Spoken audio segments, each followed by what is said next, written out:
Now, a very good evening to you and many thanks for choosing EBN TV. Welcome to tonight's bulletin. I do hope you are well, and if you have a candidate or rather a student who sat for his or her Kcpe examinations, I'm hopeful that you are celebrating from wherever you are.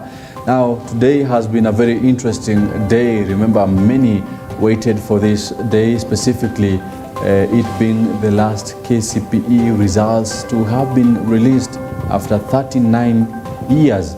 Now we are waiting to see how the grade 6 and also grade 8 or rather 9 will be performing in junior schools as we await for the Kcpe exams to be released in January the next year, 2024. Well, my name is Sami Adika, and just to make sure that you are up to speed, is that more than 1.4 million candidates who sat for their 2023 Kcpe examinations have today received their results. The candidates will now join high schools come next year, January, after the Ministry of Education completed the placements, or rather complete placements exercise set to begin next week. This marks the end of the 844 curriculum as we now transition to CBC in primary schools. Our very own Belinda William with that specific report.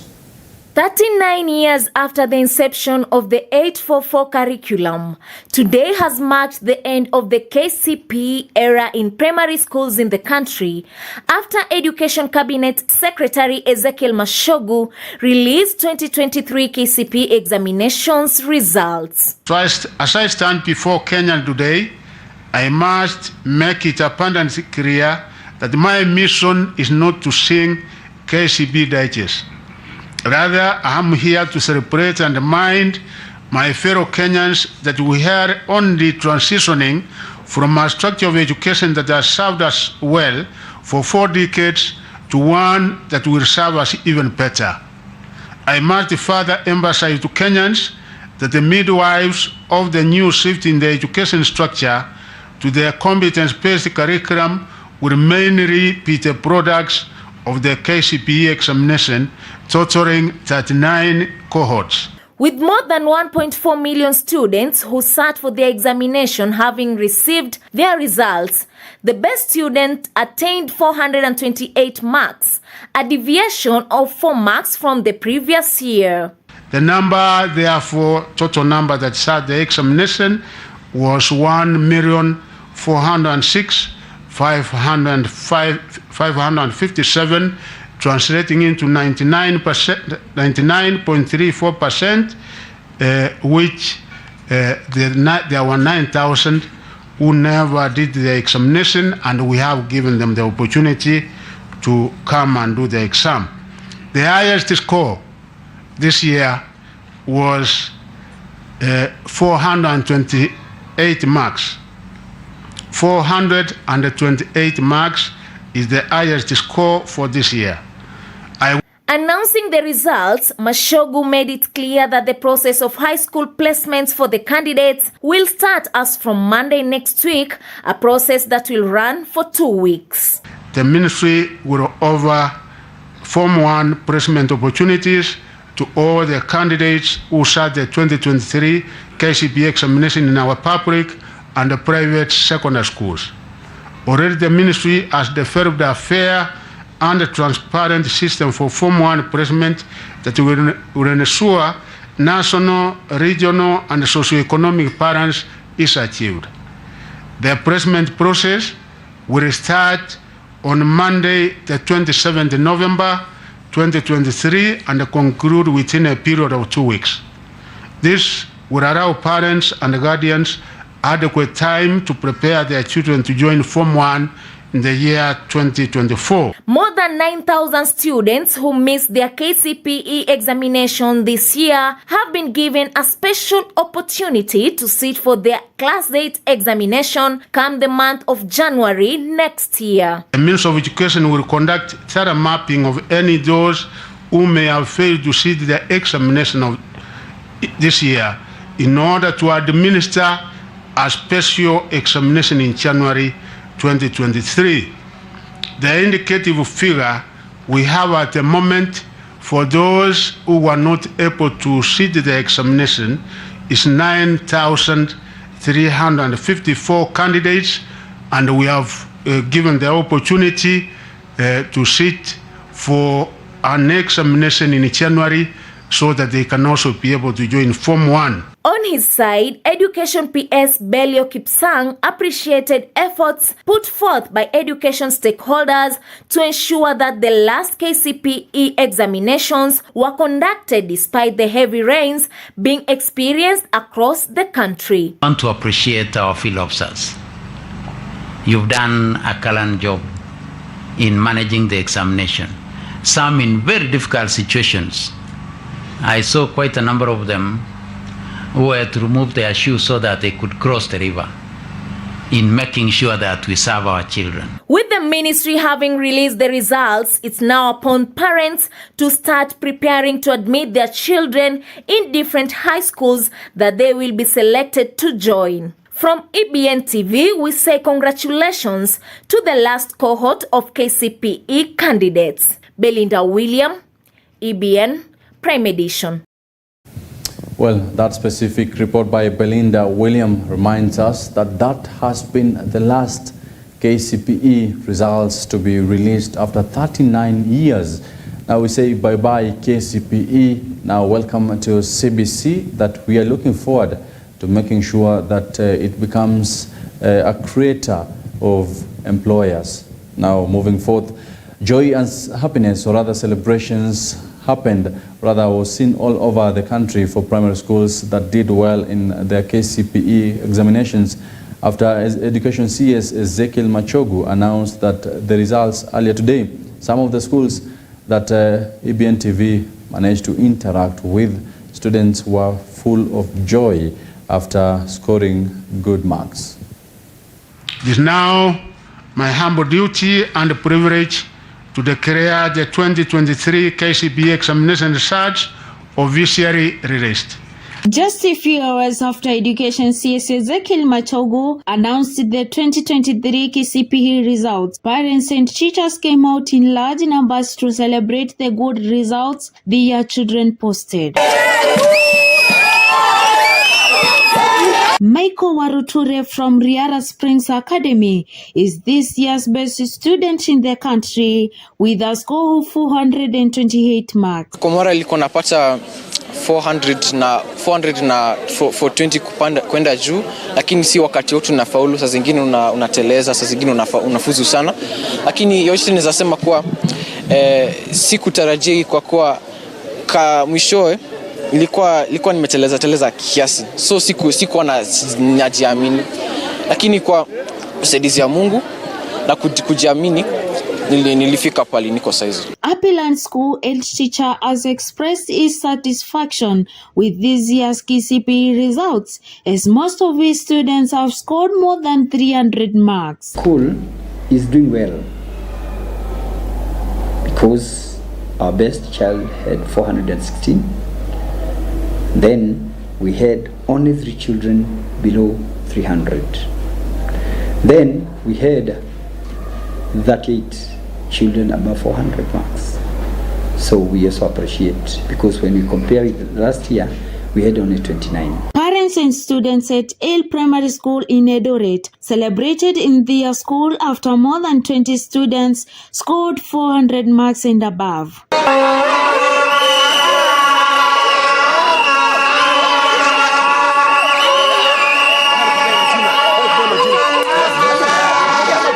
In a private school, First Beth Academy in Kakamega, the first student got 420 marks, while more than 56 students got more than 400 marks. We have performed well. Our first candidate has scored 420. Teamwork, I would say teamwork. We just put our foot forward best. This was the situation in different schools across the country. Congratulations to 2023 KCPE candidates. Reporting for EBN TV, my name is Masinzilo. Now, crossing over after taking a look on matters KCPE examination results. Now crossing over to Turkana County, 5 people have been reported dead in Naurien Regai in Kakuma, Turkana County following a fire whose cause has remained mysterious. Among the 5 was a 9-month-old baby, with eyewitnesses noting that the fire was caused with a jiko within the house and leaving household items burnt after neighbors were overwhelmed by the fire.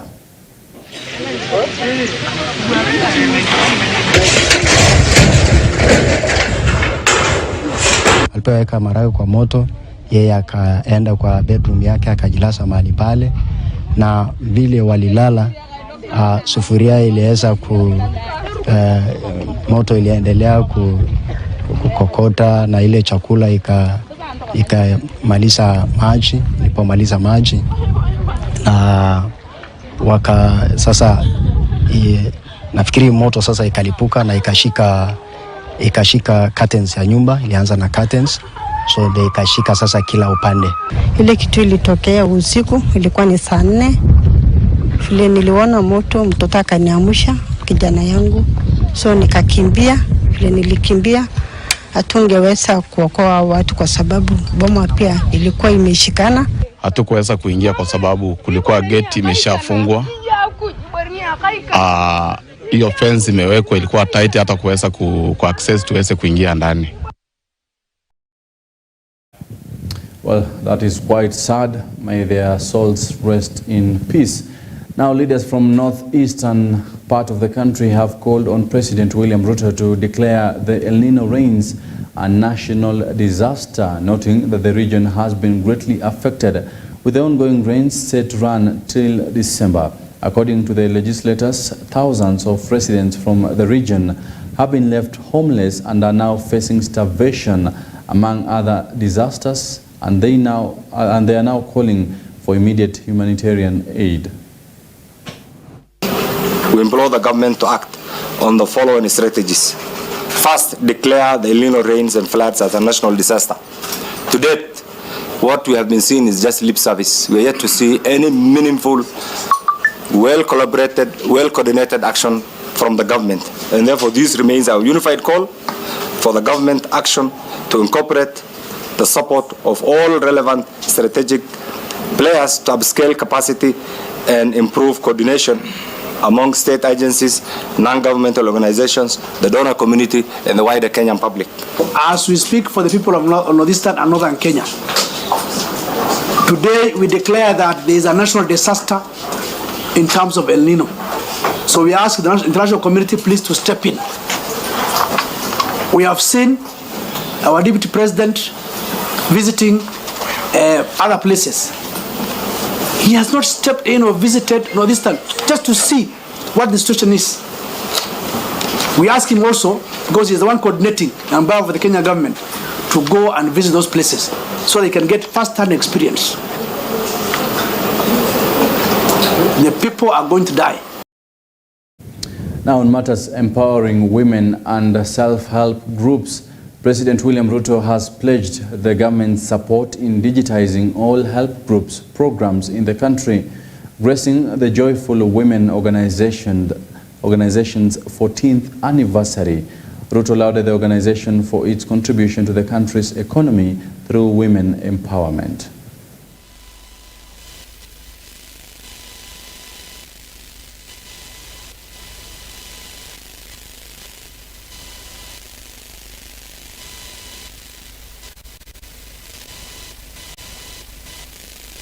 Na PS wangu Susan Mangeni yuko hapa. So, tumekubaliana na wao ya kwamba kwa sababu mnafanya sasa biashara na hamuna uwezo wa kuweka katika digital platform, teknolojia kati yenu iko chini kidogo. Sasa tutatumia pesa ya serikali kusaidia vikundi zenu ili tuwaweke katika digital platform. Na sio nyinyi peke yenu, wale kina mama wote wanaofanya kazi sokoni, wale vijana wote na wako na vikundi. Si tuko na vikundi nyingi pale sokoni? Pia tuko na vikundi nyingi ya watu wa bodaboda pamoja na vikundi sasa zenu ya Joiwa. Nyinyi wote kuanzia Januari tunawapanga katika mtandao ya dijitali. Well, we shall be taking a short break, but we shall be back with many more, including matters to do with corruption in counties. Don't go too far.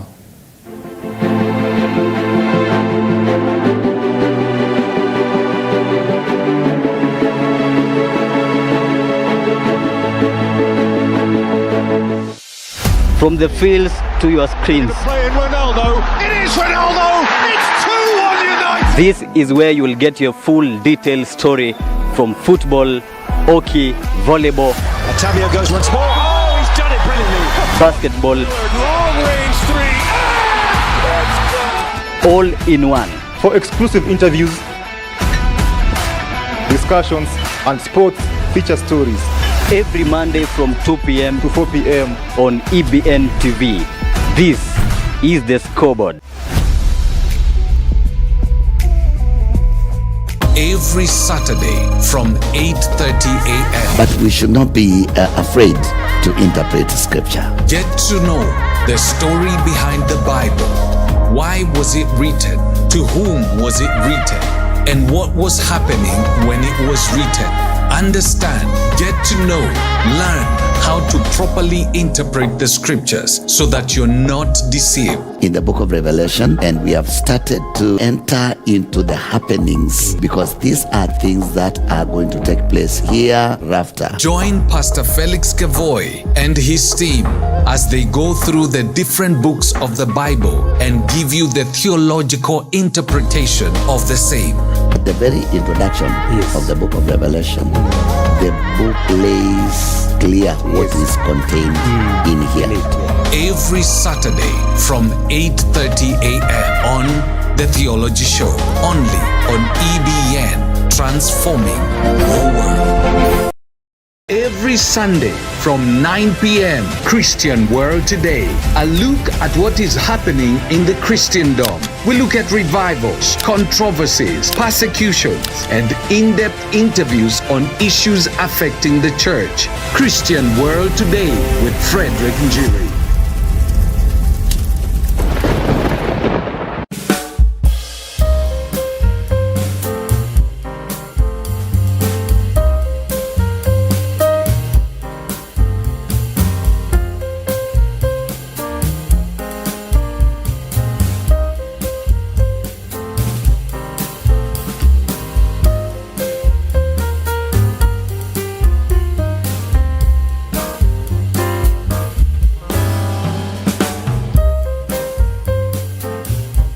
This is EBN TV, transforming your world.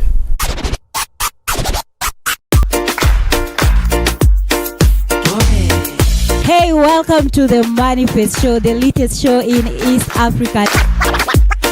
Tunakupea dance moto, tunakupea muziki from the latest songs. Ndio masaa yetu. Come every Saturday from 10:30 a.m. to 12:30 p.m. Kuna shona kila kona, kama unareka sana bana ungekuja jana. We have amazing guest artists. Na usisahau kuna word. Na pia kuna amazing topics. Don't miss to watch this on the Manifest Show, only on EBN TV. Makofi.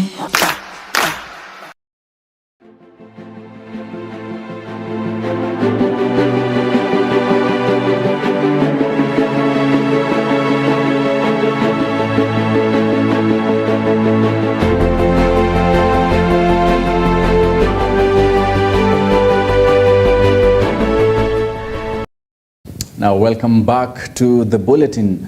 Now, the Ethics and Anti-Corruption Commission, EACC, has raised concerns of the increasing runway corruption perpetuated in county governments. EACC has questioned why counties are still lagging behind despite having received over 1.5 trillion Kenya shillings since the inception of devolution in the year 2013. Many counties are still struggling to sustain themselves. Of effective oversight role of county assembly, this is a step in the right direction. I would say that it is recognized universally that the fight against corruption achieves far-reaching impact when the leadership of an institution upholds the core values of good governance and is committed to transparency, integrity. As you are seeing here is where we used to have the assembly before. Adherence to policies, guidelines and procedure. We will examine the existing policies, guidelines, procedures and practices applied in operation of the county executive in assembly. We are in the process of automating all our systems here. We want to be paperless, including the assembly there. We want our teams to be having their order papers on a template, not paperwork running around. Now, I know it all actually for the benefit of the people, isn't it?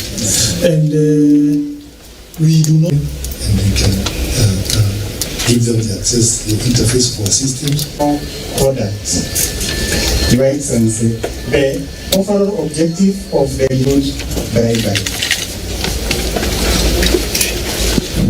Further opportunity for collapse and unethical practices in manner.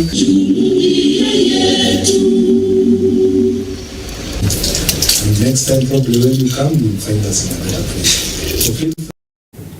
Now, away from that, women leaders from the vast Mount Kenya region have come out to vow, or rather vowing, not to entertain attempts to revive Mungiki or any other similar criminal gang in the country.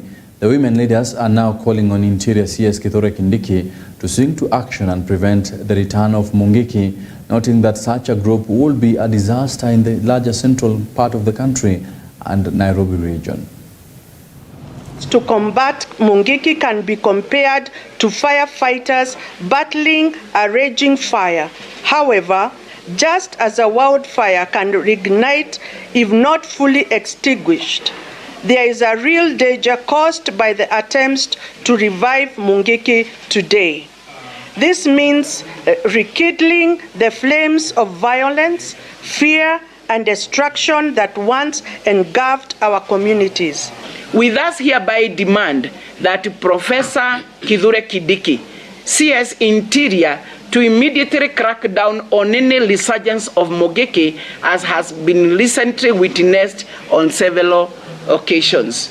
We also wish to reiterate that the outlawed Mungiki sect thrives on extortion, terror, drugs, and substance abuse, and the killing of both our young men and women.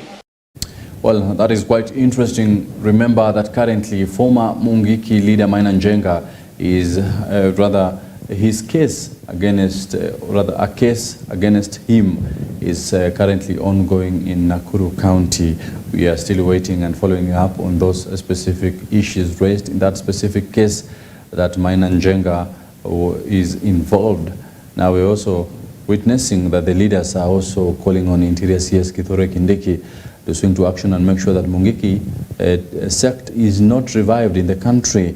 Remember earlier on, Mungiki has been related to so many inhumane actions, and we are waiting to see how that will turn out to be. Will Kindiki respond to what the women leaders from central Kenya are calling for? Now, the Kenya Pharmaceutical Company has warned Kenyans against the use of antibiotics without undergoing testing or consulting a doctor. The company's manager, Bernard Wanyama, has expressed disappointments after a number of farmers in the country were found to be using human medicine on their animals, noting that such animal products poses great danger to the consumers.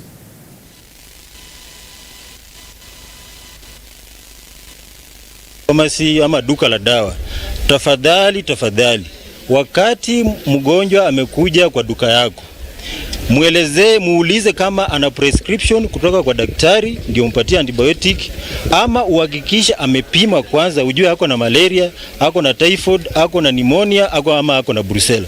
Tafadhali tusipatie wagonjwa wetu dawa na hawajapimwa wako na ugonjwa gani. Wananchi wengi kwa sababu ya hali ya uchumi, wengi wameanza kupata ya kwamba hawana uwezo ya kwenda hospitali, wanaenda wanachukua dawa kwa chemist ama kwa duka. Asilimia kubwa wanatumia hiyo. Na tunasema duka la dawa haina makosa, au wafanye kazi yao, lakini wahakikisha ya kwamba unapeana dawa kwa mgonjwa yenye umehitimu kwamba ana ugonjwa fulani. Tafadhali. Tumesema watu wa maduka za dawa wanafanya kazi mzuri na tunawashukuru, lakini wafanye kazi professionally.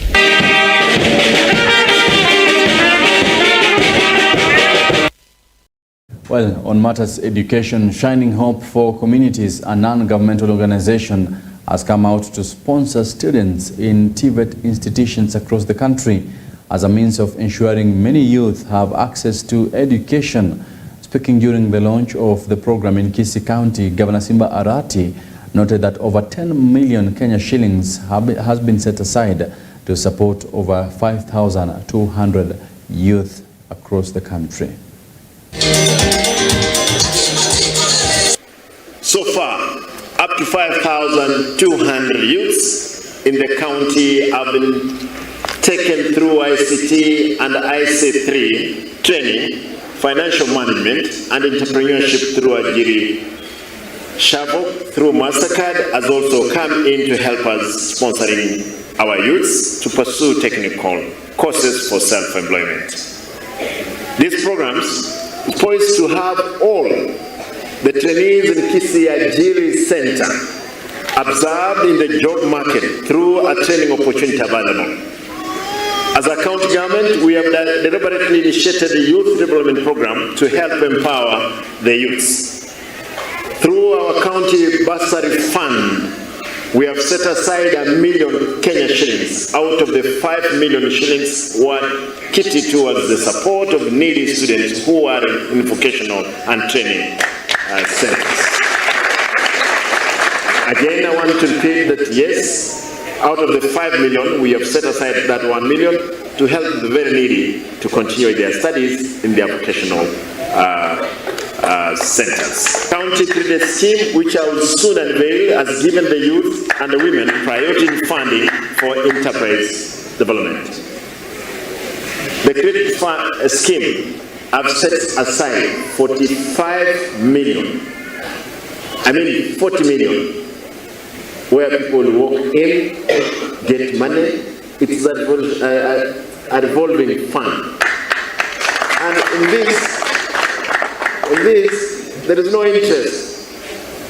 For our brothers and sisters Muslim, hii mtachukua. Haina interest.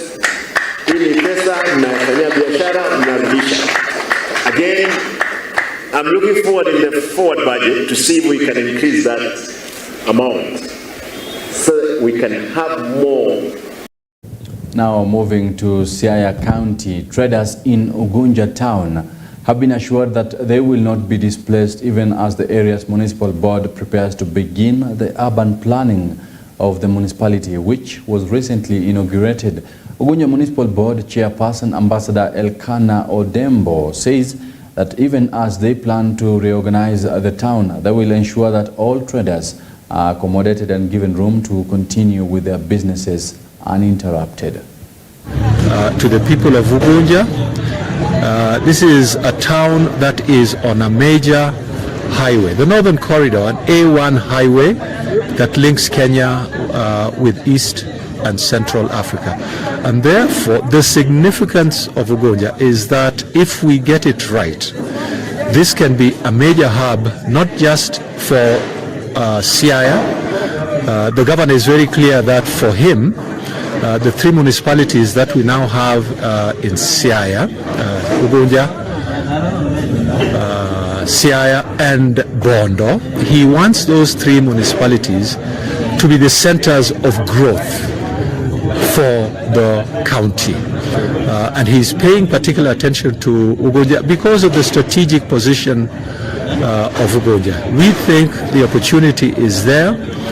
We have already started talking with different partners who work on issues of urban development. We have good support all the way from the governor to his cabinet members, to members of the assembly. We are happy that we already have a full-fledged board, and this board has powers bestowed to them to ensure that the service delivery. And ideally, I want to tell our people that the link here is service delivery. The services that they would be able to get from the national government have since been transferred to the county government, and now they are getting closer.